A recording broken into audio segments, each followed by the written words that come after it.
Uydan chiqib ketayotganimda bilmasdan ota-onamga baqirib qo'ydim deyapti. Shunga nima deysan desa, men bor yo'q ikki og'iz gap gapiraman do'stim dedim. Ota ko'chada sen o'rtog'ing emaski, sen otaga baqirsan. Ona seni ko'chadagi qizing emaski, sen onaga baqirsan. Do'stim, bir narsani unutma, bir narsani aslo esingdan chiqazma.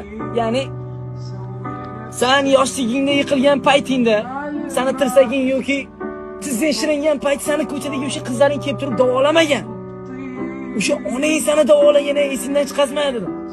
Sen hali yo'lingni topa olmasdan o'sha endi oyoqqa turib yiqilgan paytingda sen o'sha ko'chadagi o'rtoqlaring seni ko'tarib qo'ymagan. O'sha dadang seni ko'targan, nega baqirding? Nimaga? Shunchaki o'ylatsa, o'rtoq, jahl ustida baqirdim xolos deyapti. O'sha jahl ham ularning qalbiga bilasanmi qanaqa botadi? Bilasanmi qanaqa botadi? Shunchaki bu narsani his qilishlari xolos bo'ldi, boshqa hech narsa.